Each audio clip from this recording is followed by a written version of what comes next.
morning rush hour in Shillong was just getting started before we began today's journey. The roads were already getting somewhat hyperactive with the regular, ever increasing school going cars and buses when we made our escape from the city's infamous morning traffic jams. It's a 2 hours ride to the wettest place on earth, but during this time of the year, any rain would be most unlikely. I could feel the chill in the air while passing through the roads lined with the tall English pine trees in Upper Shillong.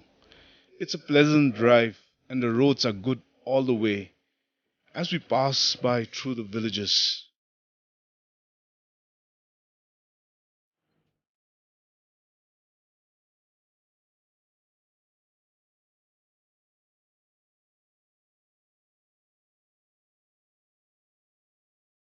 We are on our way to Syntein, a collective name for five villages, namely Maukapan, Domskong, Jampiat, Kenba, and Kenminsao, situated on the southwest slope of Mawsynram.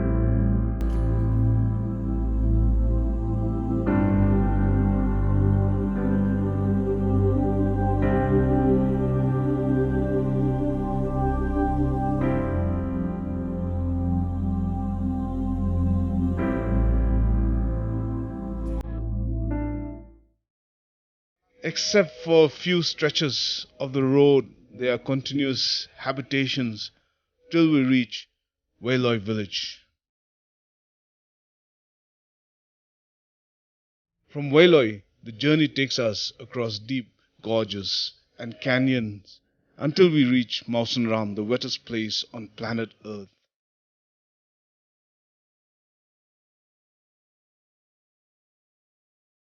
The villages are about 2.5 kilometers from the main road. We take a right turn and slowly make our way through an amazing landscape of blue mountains and a deep river valley. On the other side of the valley, there are several villages perched on the slope of the mountain. Plunkinshi, a picturesque village in a spectacular landscape, is located on the opposite ridge and is accessible by road from Makurwat town in southwest Khasi Hills.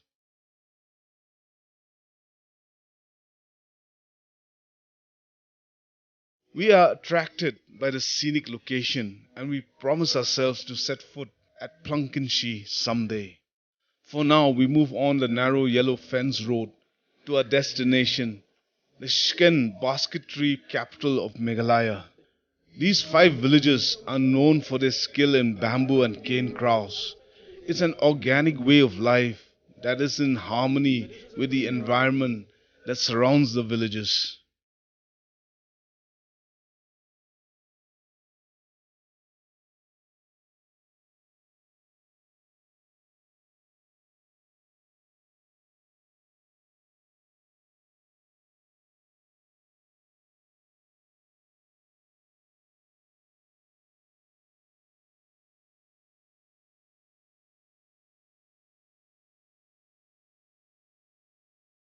The road to Domskong is a recent one.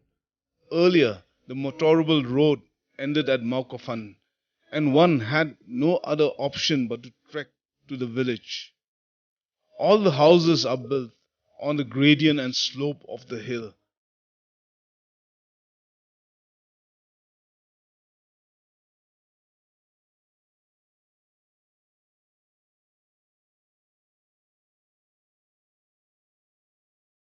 About two-thirds down the way, we hit upon a group of men repairing the road.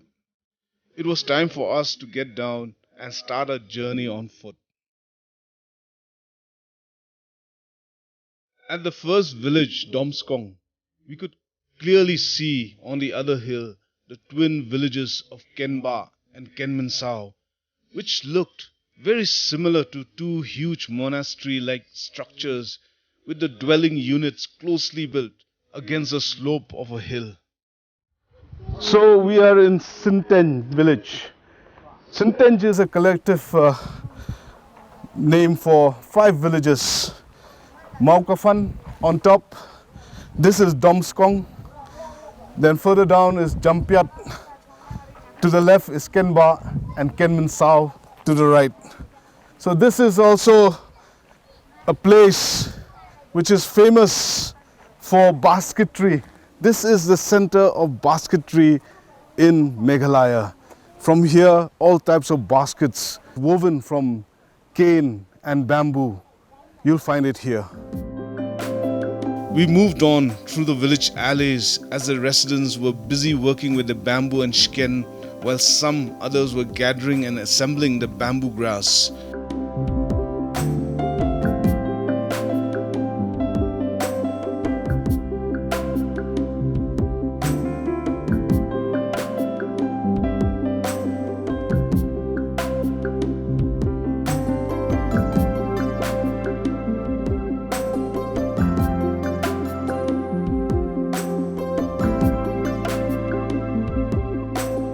Our walk to Umngi river at the base was a continuous descent of some 1,000 steps passing through Jampiat village.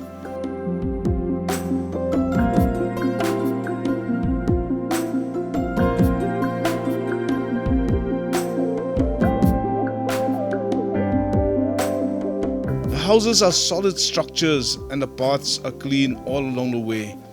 There is a post office in the village, a rather lonesome looking structure considering its gradual replacement by the overwhelming use of email and social media in correspondence nowadays.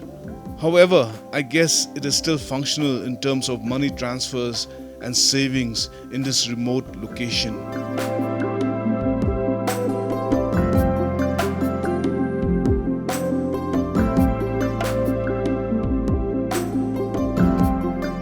After some time, we leave the village and move past a broomgrass plantation and then a bay leaf orchard en route to the river.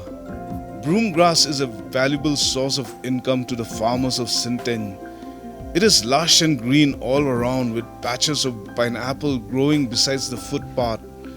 The vegetation looks wild, but on closer observation one notices the pattern in which almost every inch of land is landscaped with crops that are of value.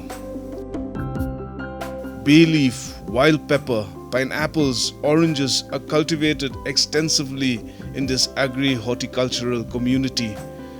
The bamboo and cane which are harvested from the forest find their way to the market in the form of value-added products like woven baskets, trays, containers, lampshades and other furniture items.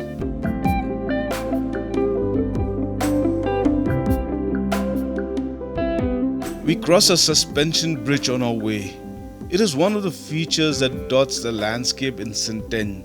An important structure, it is a major lifeline to the villagers.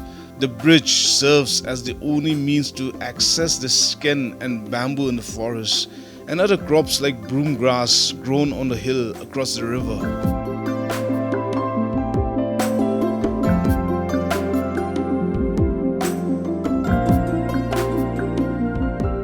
So I'm walking on this bridge over the river, the mighty Umngi river, which has its source somewhere in Soyong. We are in Syntein, and this is not a walk for the tender-footed. This is quite high, it falls down to about more than 100 feet, and the view from here is really beautiful. It's such a beautiful place, and in a few minutes from now, probably I'll go and take a swim in this clean, crystal clear waters.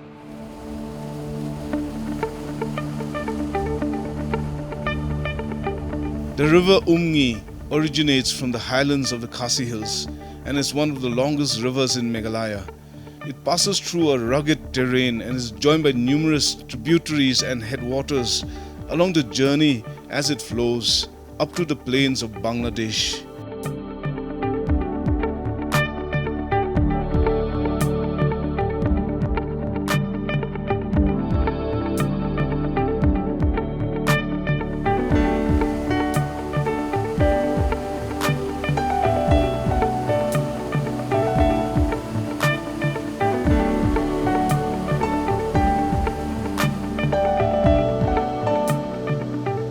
In this stretch in Syntein, the river is called Pot Umba and is characterized by huge boulders and stones, clear blue river pools, and small waterfalls amidst a stunningly beautiful landscape.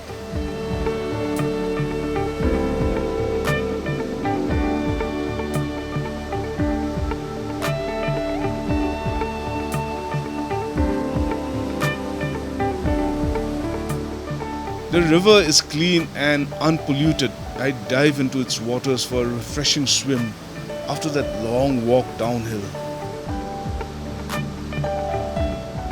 We still had a long way to go, and so we left Pot Umba and once again crossed the iron bridge on our way to the twin villages of Kenba and Kenminsao.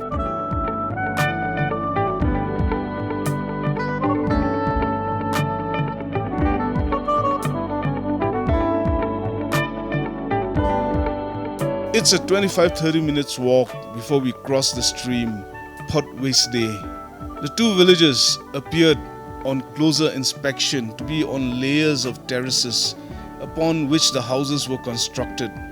It was similar to a large monastery where one can find many houses built closely together, leaving very less space for extended courtyards or gardens. The houses were built on either side of the main footpath, back to back. There were other paths that crisscrossed the village, and apparently the boundaries between the houses were indiscernible. However, there was symmetry in the arrangement of the cluster of houses. It was symbolic of a typical village in this part of the world, whose residents' vibrant social life dictated the layout and design of the settlement. The land use conflict, which is a recurring feature in most towns and cities, is absent, probably because each village is a unit of self-government and the local Dorbar Shnong uses its authority to settle any conflict in the community.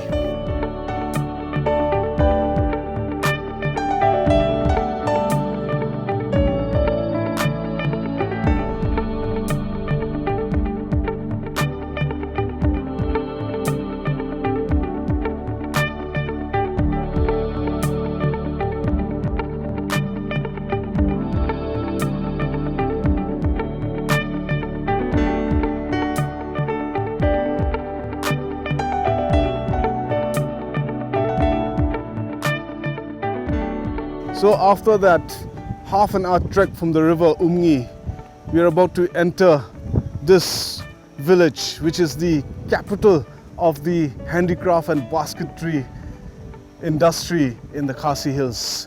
Come with me as we go to Kenminsao village.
Kenminsao's primary occupation was agriculture, but basketry was also a major source of income for the villagers.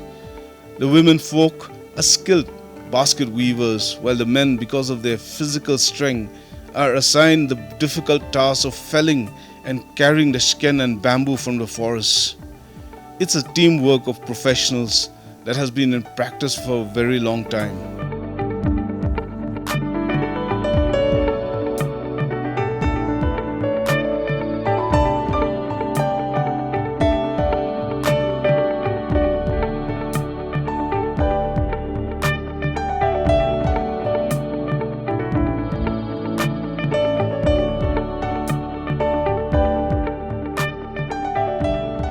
met Kongsrul Kinter, a national award winner in handicrafts, who was conducting a training program for the locals in basket weaving. There were a number of trainees at the center engaged in skillfully cutting and splitting the bamboo and shken pieces to be interlaced and interwoven into baskets and other items. According to the skilled craftsmen, there were 3 types of bamboo locally called shken, skong and tiwang that were used for making different structures. Shken is widely used for baskets. To bind together, they use cane, which in the local dialect was called thri or troi ingel and troi pin. The troi ingel were used to bind together cane furniture like chairs and tables, while the troi pin was used for different types of baskets. So we are here in Kenminsau village, and we're going to talk to one of the awardees. She was given an award sometime back for handicrafts, and we have with us here Kongsrul Kinter. Kongsrul, habaya keren bat kene ka spa hangne po snong jong phi so kumno kene ka than kriya than sang kala ai phi kata ka livelihood ya kata ka yo kokot kala pen kiu ne kumno nomor ba kala pen kiu na penga menta na du ki long shwa man shwa ong ki ya than kriya than sang te kat nang mi ki por kat nang mi ki senem ki yu te ka khamroi kala nang roi te ngi shane ngi bun bang ya basa ya ai ja khun na kan ba than kriya than sang te haba ka ba yedai bat kene ka kam jong phi nga I ba kene ka kam kene ka ta ka kam ka penne pensa ka mariang pidon ayu ban ong halor kene te haba ngin da la I ba kala nang ter khong tingin hap thung hap ayu kan une u sken bang ya pendon kam man ka porong tingi hap ya thung man ka por te kanang don ki sit ki ding te kanang roi kan ka mariang Kenminsau and Kenba, as well as the other villages of Syntein, are ecological villages in terms of their organic way of life, where the principles that guided the community was sustainability. Sustainable primarily because the local jobs are nature-based and all activity is in harmony with the natural world. It's a valuable lesson for us city and town dwellers who are in contradiction with our natural world most of the time. It's the mindless pursuit of wealth at the cost of the destruction of our rivers and land that has left little for the next generation. It's the women who sell the products in the market during the weekly markets that are held once a month all over the Khasi and Jantia hills. Recently, the demand for the shken baskets and crafted items from outside the region has increased substantially.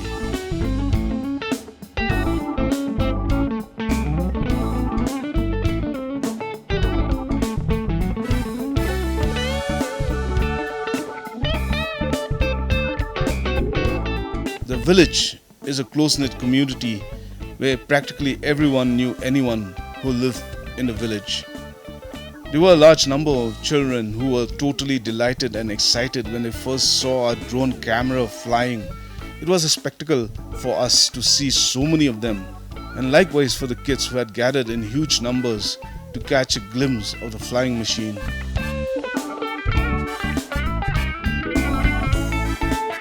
Kenminsau is one of the last remaining villages in the Khasi hills, which is almost 100% indigenous religion. The culture and traditional practices are still followed religiously. It is a culture that respects community life and coexistence, but most importantly, it is a culture that understands and values the importance of nature and establishing life in harmony with the natural world.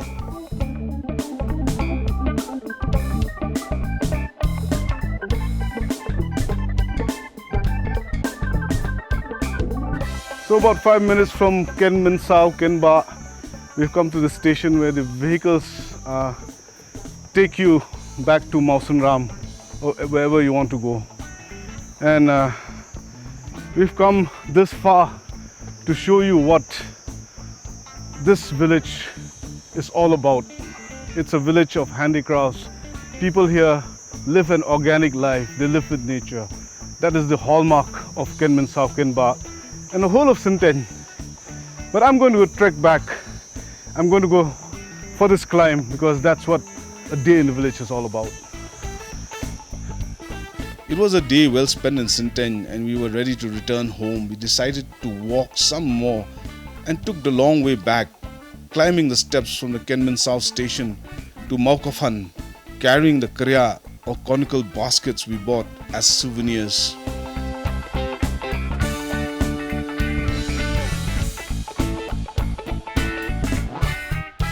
It was quite a tiring climb, but we thoroughly enjoyed it.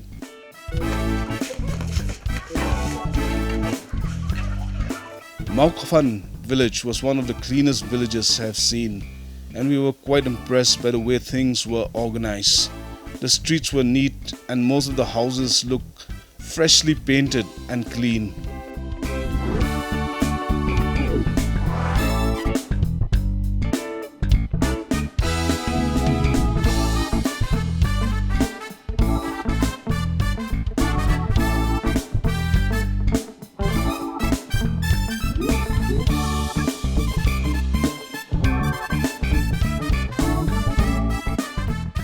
It was getting late in the afternoon and we were just in time to catch a game of Maupany being played by the kids.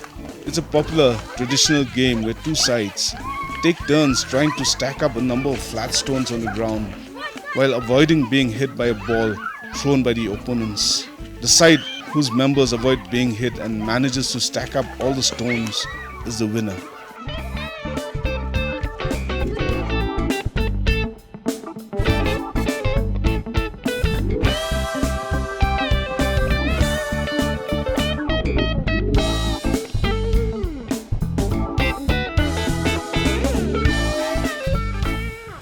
This is the last leg of the walk.